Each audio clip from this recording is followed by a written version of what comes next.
В дикой саванне Южной Африки жил величественный самец по имени Кода и грациозная самка по имени Лея.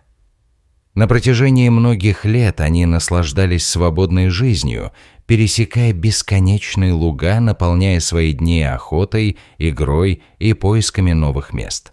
Они были парой, которая знала каждую тропинку, каждый куст и каждую лужу на своей территории. Но с течением времени обстоятельства начали меняться. Климаты менялись, водоемы, которые некогда были полны, начинали пересыхать. И количество добычи уменьшалось с каждым днем. С каждым заходом солнца жизнь казалась все более сложной. Тучи обеспокоенности сгущались над саванной. Однажды вечером, сидя на высоком холме и глядя на копошащиеся поля, Кода и Лея поняли, что пора отправиться в путь. Они сделали выбор, который изменил их судьбу. Вместе с полным намерением выжить львы покинули свою родину, ведомые инстинктом искать новое, безопасное место, где они могли бы начать жизнь заново. Путешествие было сложным. Они преодолели сотни километров, сгибаясь под тяжестью голода и угрозами со стороны других хищников, таких как гиены и леопарды. Каждую ночь Кода стоял на страже, охраняя свою любимую подругу, пока она восстанавливала свои силы. Лея понимала, что ее жизнь зависит от того, насколько осторожны они будут в этом опасном мире. Она чувствовала, как ее тело ослабевало, но при этом дух оставался сильным. После долгих и изнурительных недель, полных испытаний, они, наконец, наткнулись на следы свежей воды и диких животных. Это было знаком того, что они близки к цели. И вскоре они прибыли в национальный парк Макхада, известный как одно из крупнейших заповедников в Южной Африке, полное жизни с бескрайними лугами и богатой экосистемой. Вдохновленные окружающей природой, Кода и Лея начали обнюхивать территорию, и их сердца заполнили надежда и любопытство. Однако при первом взгляде на парк они заметили патрульные машины, посты охраны и заборы. Это было новое и неизвестное, и сами львы не могли до конца понять, что все это означает. В то время в заповеднике работали двое патрульных – Сипхо и Номса, которые первыми заметили следы этих странных новых гостей. Сипхо, опытный водитель, много лет обзаводился опытом, колесил по саванне, проверяя состояние животных, в то время как Номса, наблюдатель, всегда принимала во внимание изменения в экосистеме. Они были крайне удивлены, обнаружив следы больших львиных лап возле центральной реки. Сипхо и Номса решили тщательно следить за львами издалека, чтобы убедиться, что новоприбывшая пара не столкнется с неприятностями. Первые дни были полны ожиданий.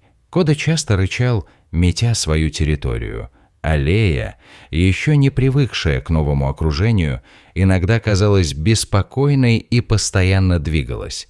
Номса и Сипхо молча наблюдали, фиксируя все признаки здоровья и поведения львов. Несмотря на то, что оба выглядели уставшими, нельзя было не заметить, что они все еще имели силу и ловкость, необходимые для охоты на мелкую добычу, такую как антилопы и зайцы. Однажды Номса заметила, что Лея двигалась медленно, и прокомментировала это Сипхо. Она заподозрила, что Лея, возможно, беременна. Сипхо согласился, поскольку он также наблюдал, как самец заботился о своей партнерше более внимательно, чем обычно. Радость переполняла их, ведь если это действительно так, для охраны природы это было бы отличной новостью. Со временем симптомы беременной Леи стали все более очевидными. Ее живот явно увеличился, а походка становилась тяжелее от роста настоящей жизни внутри нее. Патрульные, понимая важность момента, начали готовиться к любым неожиданностям. Сипхо запасся базовыми медицинскими принадлежностями в патрульной машине, а Номса продолжала внимательно следить за тем, как самка отдыхала, как часто она ела и какое у нее настроение. Все сотрудники заповедника надеялись, что самка с легкостью благополучно родит. Однако вскоре наступила неприятность. Лея испытывала сильные трудности при родах и мучилась 2 долгих дня. Кода беспокойно метался вокруг, его защита выходила на новый уровень, выражая крайнюю тревогу за свою пару. Номса и Сипхо осознали критичность ситуации. Они уже боялись, что могут потерять Лею, если не окажут ей помощь вовремя.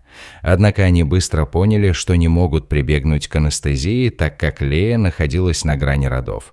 Сипхо и Номса вспомнили все свои профессиональные навыки, решили полагаться на смелость и инстинкты, чтобы приблизиться к львам. Сосредоточив свое внимание на самце, они уверенно подкрадывались к ним, внимательно следя за его реакциями. Кода, увидев приближающуюся машину, внимательно зарычал.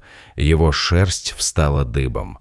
Номса шепнула Сипхо, что им нужно двигаться вперед, иначе самка может подойти в любой момент.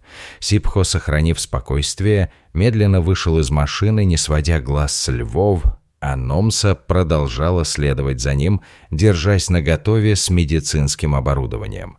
2 человека и 2 льва стояли посреди бескрайних лугов, ближе, чем когда-либо. Самец рычал, делая шаги вперед, чтобы защитить свою пару, но сразу не атаковал. Возможно, он почувствовал, что эти незнакомцы не желают ему вреда, а наоборот пришли с надеждой помочь. Номса, обладая невероятной чуткостью, начала медленно приближаться, используя мягкий голос, чтобы успокоить Леу. Сипхо оставался рядом, готовый отступить в случае появления агрессии. Постепенно самка, казалось, поняла, что эти 2 человека пришли с добрыми намерениями. Ее глаза стали менее напряженными, и Номса, поняв, что настало время действовать, быстро сделала укол, дав Лее дополнительную силу для родов.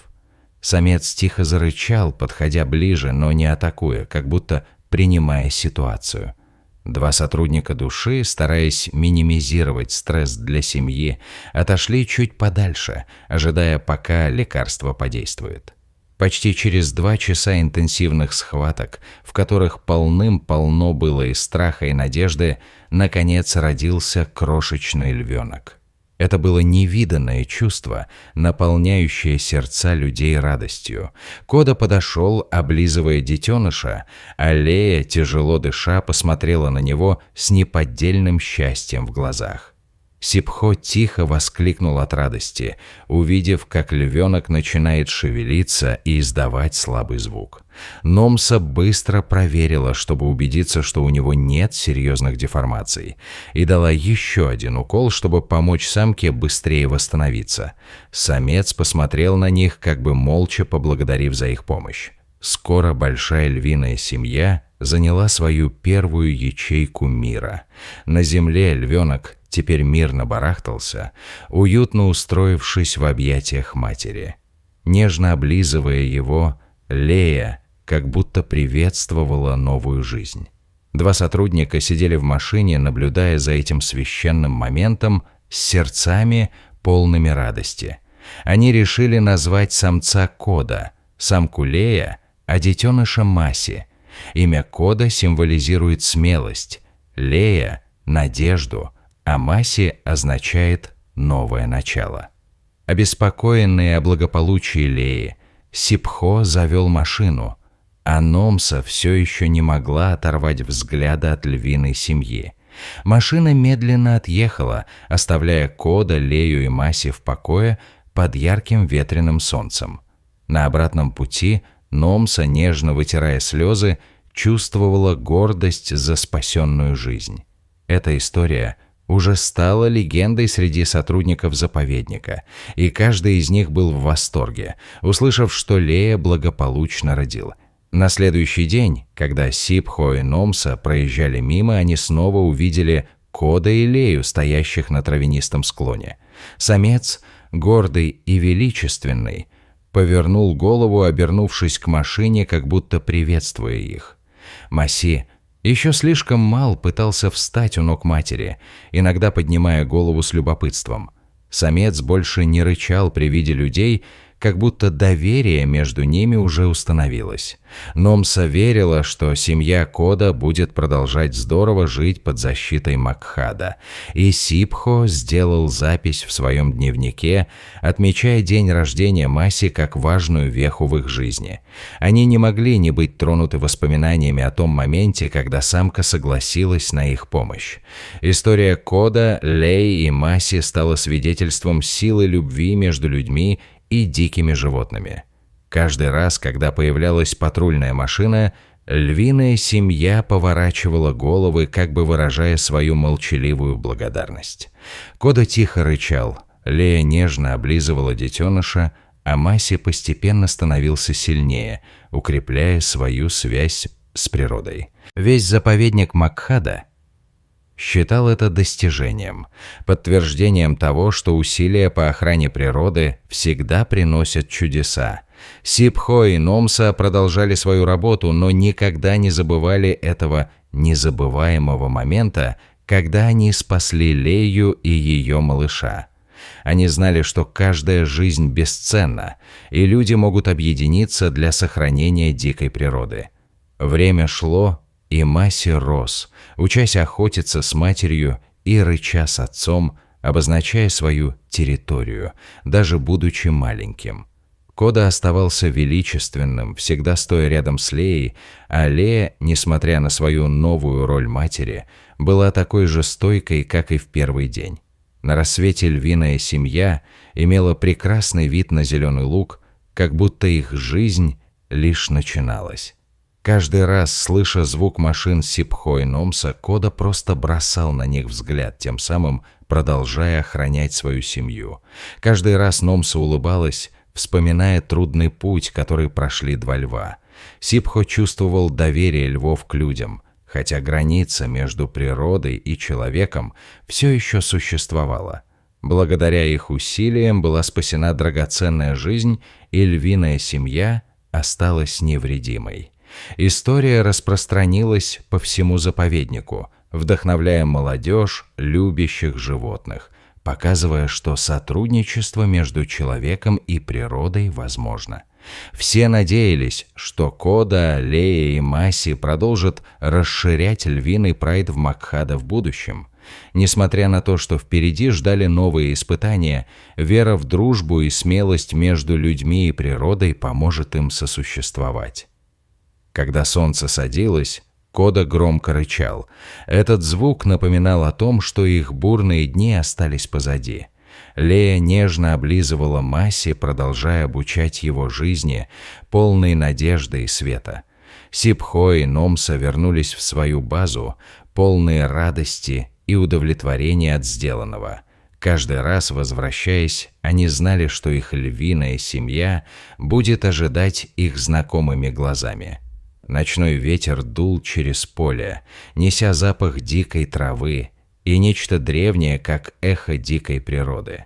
Звезды мерцали на небе, освещая путь, который прошли два упорных патрульных, а рядом с ними млел львенок, уютно уложившись в объятиях своей матери, а Кода стоял на страже, не позволяя никому нарушить их покой.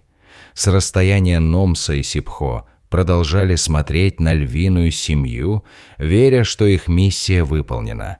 И каждый раз, когда они проезжали мимо, Кода, Лея и Маси поворачивали свои головы, как бы выражая свою глубокую признательность за спасение. Эта история, полная надежды и новых начинаний, запечатлелась в их сердцах навсегда. Дорогой друг, спасибо, что нашли время следить за этой волшебной историей, ведь в каждом ее отрезке есть своя магия и прозорливость.